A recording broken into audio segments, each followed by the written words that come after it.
नमस्कार साथियों, मैं मुकेश कुमार नागर आपका दोस्त एक बार फिर हाजिर हूँ। साथियों, आज हम लोग पढ़ेंगे सिद्ध साहित्य। इसके पहले हम लोगों ने पढ़ा था रास साहित्य और उसके पहले पढ़ा था हम लोगों ने रासो साहित्य। आज हम लोग यहाँ पर पढ़ रहे हैं सिद्ध साहित्य। साथियों, अगर आपने चैनल को सब्सक्राइब नहीं किया है तो प्लीज़ ज़रूर सब्सक्राइब कर लीजिए ताकि आने वाले वीडियो का नोटिफिकेशन आपको अच्छे से मिल सके। साथियों, अगर आपको कंटेंट पसंद आता है तो ज़रूर लाइक कीजिएगा। साथियों, कमेंट करके बताइएगा कि किस तरह का कंटेंट आपको चाहिए। साथियों, यहाँ पर देखते हैं सबसे पहले सिद्ध साहित्य। सिद्ध साहित्य में सबसे पहले बात आती है बौद्ध धर्म की महायान शाखा से विकसित वज्रयान तत्व का प्रचार प्रसार करने के लिए जन भाषा में विकसित साहित्य सिद्ध साहित्य कहलाता है।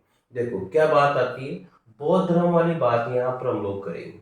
बौद्ध धर्म में क्या था, एक महायान और हीनयान दो शाखाएं हुई थी।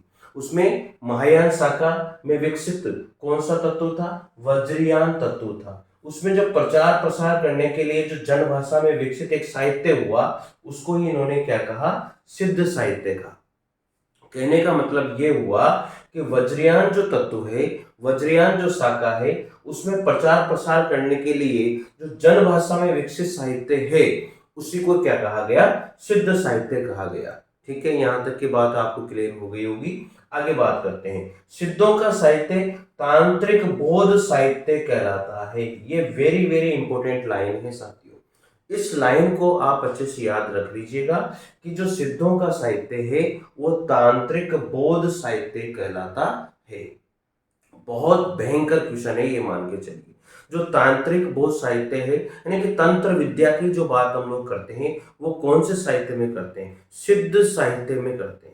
ये आप लोगों को याद रखना है। तो सीधी सी बात यहाँ पर ये है कि तांत्रिक बौद्ध साहित्य जो है वो किसमें फला फूला, सिद्धों के समय पर यह फला फूला था। आगे है, वज्रयानों को ही सिद्ध कहा जाता है।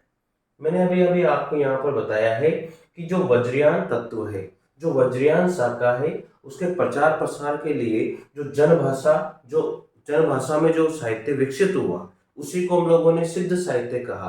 तो वज्रयान जो लोग हैं उनको ही हम लोग क्या कहेंगे, सिद्ध कहेंगे। यानी कि वज्रयान शाखा में जितने भी लोग हुए हैं वो सभी के सभी क्या कहलाए, सिद्ध कहलाए। ठीक है, तो ये सिद्धों की ही बात हम लोग यहाँ पर कर रहे हैं। आगे है, राहुल सांकृत्यायन जी ने सिद्धों की जो संख्या मानी है वो कितनी मानी है, 84 यानी कि 84 मानी है। वेरी वेरी इंपॉर्टेंट क्वेश्चन ये बनता है कि राहुल सांकृत्यायन के द्वारा जो सिद्धों की संख्या है वो कितनी मानी गई है, 84 मानी गई है। यह आपको याद रखना है। क्वेश्चन डायरेक्ट ये भी पूछ लिया जाता है कि सिद्ध कितने हैं, 84 सिद्ध हुए हैं, तो ये याद भी आपको रखना ही होगा। ठीक है, लेकिन बात अगर राहुल सांकृत्यायन के द्वारा पूछी जाए तो भी 84 बतानी है। ठीक है, ये कंप्लीटली आपको याद रखना है। और ये किस समय की बात है, जो सिद्धों का समय रहा है वो रहा है 7वीं और 8वीं सदी। जो सिद्धों का समय है वो कौन सा समय माना गया है, 7वीं और 8वीं सदी का जो समय है वो सिद्धों का समय यहाँ पर माना गया है। आगे बात करेंगे, बौद्ध धर्म विकृत होकर के, बौद्ध धर्म जो है विकृत होकर के, बदल करके वज्रयान संप्रदाय के रूप में देश के पूर्वी भागों में फैल रहा था।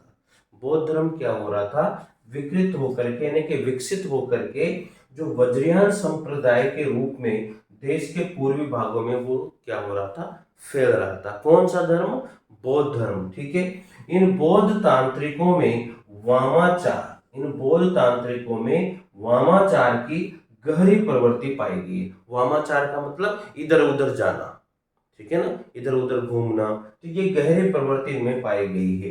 ये बिहार और आसाम में ये फैले हुए बौद्ध कहलाते थे। यानी कि बिहार और आसाम में ये बहुत भयंकर तरीके से फैले और इनको हम लोगों ने वहां पर बौद्ध कहा गया। मुख्य जो सिद्ध कवि हुए हैं उनमें आपको बता देता हूँ, सरहप्पा, सबरपा, लुहिपा, डोम्बिपा, कणप्पा, कुरिप्पा, ये सारे के सारे जो सिद्ध हुए हैं वो सिद्धों में जो मुख्य कवि हुए हैं, जो मुख्य लोग हुए हैं, ये मुख्य कवि के बारे में जाना जाता है सरहप्पा, सबरपा, लुइपा, डोम्बिपा, कणप्पा और कुकुरिप्पा। ये बहुत ही मुख्य हुए हैं। ठीक है। और सिद्ध अपने नाम के अंत में पा शब्द का प्रयोग करते थे। वेरी वेरी इंपॉर्टेंट क्वेश्चन है कि जो सिद्ध है वो किस शब्द का प्रयोग करते थे, पा शब्द का प्रयोग करते थे अपने नाम के अंत में। तो साथियों ये बात भी आपको याद रखनी है। साथियों मेरे हिसाब से आप लोगों को नोट्स पसंद आ रहे होंगे, इस तरह के नोट्स अभी चलते रहेंगे। थोड़ी सी मेरी तबीयत लूज हो गई थी, बीच में मैंने वीडियो नहीं डाले थे। वीडियो कंटिन्यू आपको मिलते रहेंगे, इसकी टेंशन आप नहीं कीजिएगा। स्क्रीनशॉट आप लोग इसका ले लीजिएगा।